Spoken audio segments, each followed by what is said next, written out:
Hey, what's going on, guys? This is Dean from the studio department of the Sachem Public Library, and today we'll be doing a Lightroom tutorial. So let's get to it. So first, what you want to do is click on Lightroom. Want to click Add Photos. You click over here to add your photos, and then Review for Import, and then you add your two photos. And today we'll be doing a tutorial on kind of like the basics, how to get started, how to get into the early part of color grading, and nothing too advanced. So first we'll start on this photo, and you want to look at first we're going to go in the light settings, and we're going to stay on color for the profile. If you go up here too, you could do black and white, or just the auto settings. Over here you could crop and rotate the image as a whole. They have a healing brush in case there's any parts that you want to make look better. Maybe there's a huge part in your photo that's overexposed. Then you have a normal brush to use where you could brush in some parts. They have a linear gradient and a radial gradient. So first we'll start in the light, and the exposure is pretty much controls the brightness of your photo. So this isn't, obviously too bright, but if you could see up here in the sky, it's, has some bright spots, and depending on how much you want to let the colors of the building and the trees and everything, depends on if you want to make it darker or brighter, and that's really it comes down to preference. So I want to make this a little darker, give this a little I think it gives it a little spark to it. Then there's not too much whites and blacks. Obviously, you have some of the whites in the clouds that I'd like to lower. Then you go to contrast, and contrast determines basically between light and dark colors. The contrast, and based on your image, you want to go towards whether you want to go a little bit darker or a little bit lighter. So obviously, lighter here is not the way to go. It just basically just makes it too bright where it doesn't even look good. If you go a little darker, it brings out the pretty much all the colors of all these trees, all these brick walls, the river. And that's a pretty good contrast and exposure, I think. If you want, now the next is highlights, shadows, whites, and blacks. Basically, the highlights controls parts of the lighter part of your photo. So if you do this all the way, it's going to be too much. And this is a little too dark. So if we're going for more of a dark look, you want to put it just a little bit, nothing crazy. And the shadows, there's not too much shadows. You'll see some over here with reflecting from the river, which is kind of key to the from the trees to the river.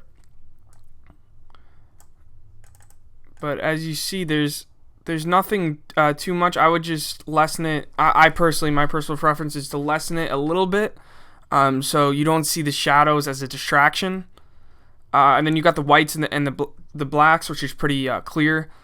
So what we want to do here is lower some of those whites up top and some over here. Then you want the blacks. You want the blacks to be a little. I like going a little lighter, so it evens out. Because if you go too dark, obviously this is too dark of a picture. So what you want to do for the blacks is what I like to do is darken it up a little bit, but not where the whites happen to be a problem. So that's the light, and you'll see if you go here, you'll see what the difference from before and after is, which is pretty cool. And then over here is really important too. So you got all your temperatures, your tints, your vibrance, your saturation. Is basically allowing your picture to be it's basically allowing the colors in your picture to really come out and for people to really recognize and see that. So as we just play around, like you could really see with the temperature here, your yellows, your greens will really come out, but obviously that's too much. And then you see over here, your blues really make that too much. And over here you'll see it's more yellow and blue. What I want to do is just brighten this a little bit so you could see, nothing crazy, but you could see these trees of the yellow and the greens pop out. And this isn't then you have your tint, your vibrance, your saturation, and you don't really want to mess much with the tint because that tint is pretty obvious and kind of distracting once you basically change all the colors. So I'm just gonna give it a little because especially in this area you'll see the green, so it could pop out some of the greens and the yellows a little bit. And then the vibrance, I want that to pop a little bit too. Nothing crazy though. Like I have that at like +8, and the tint's at like -10. And then the saturation,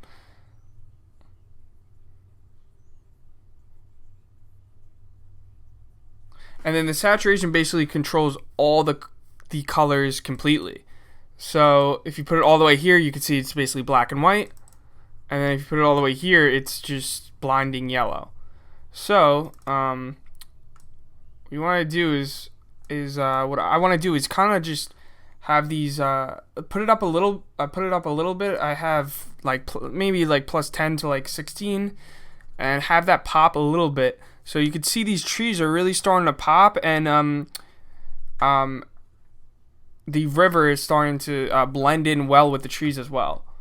So this is one of my favorite parts is the hue, the saturation, the luminance.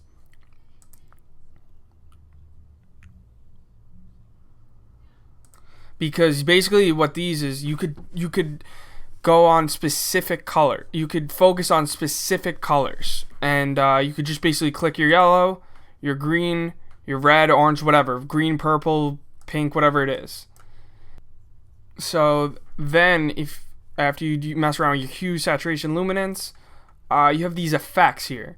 And these effects are important too because the effects in the detail are pretty important because they kind of show what because they kind of show the how clear your photo is, or texture of it, where you can't really where it kind of brings out some things that you wouldn't normally see, especially if it's like a portrait photo. For this, you're not going to see much texture because it's just a river, a building behind, and trees. But if you have like a portrait photo, or a medium close-up shot, or whatever the case may be, you're going to see like texture and clarity that you really never seen before once you mess around with these effects. So you could see it a little bit in the trees as I just moved it up. That's actually pretty cool because usually you don't get too much texture from trees that far away. And then the clarity, you just don't want to make it, I only want to put it up a little bit because sometimes it would almost look like it's edited from Photoshop. The dehaze, it adds a little, it adds basically like a simulated haze, basically a little filter onto it, basically, and that's what kind of the vignette and the dehaze does.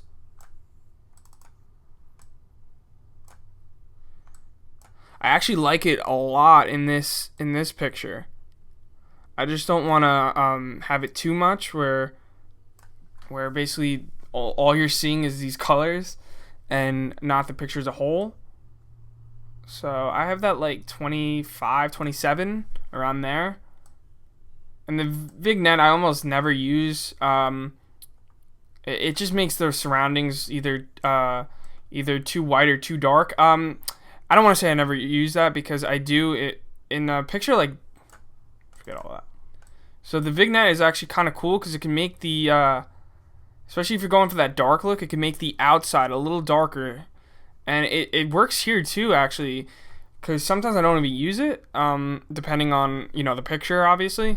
But a picture like, nature and stuff like that, especially with the clouds being and the sky sometimes can be a little white or overexposed. You put that nice vignette towards the outside perimeters of it, and it's pretty cool. The grain, you're not gonna really use unless you're looking for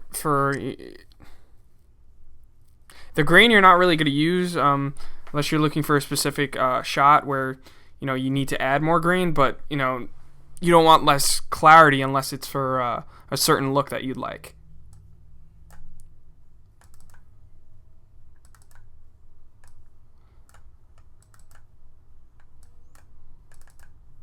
The details of the sharpening, the noise reduction, and the color noise reduction, I like to add those a little bit.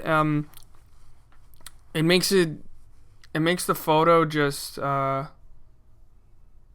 it takes out some of those little spots in the photo that you wouldn't want, especially with noise reduction, because it's just unneeded parts of the photo that you don't really want. And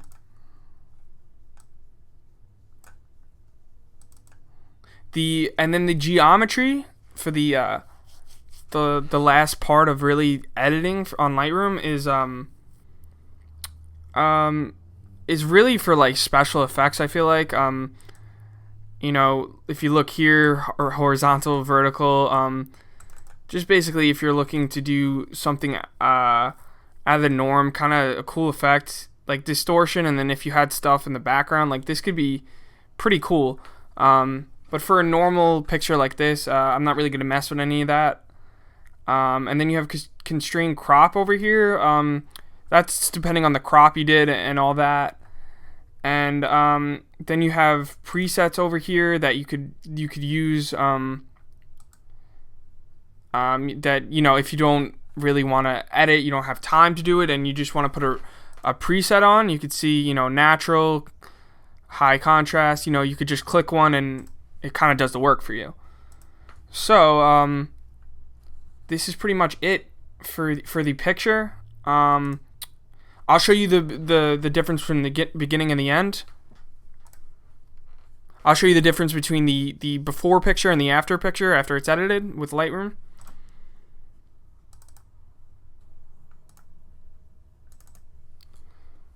So this was the before picture. And this is I'll do it side by side so it's easier. And this is the after picture. So it's obviously much better. The color grading is does shows the justice it does to the picture, and really just pops out the picture and makes it much better. So this is really what Lightroom could do.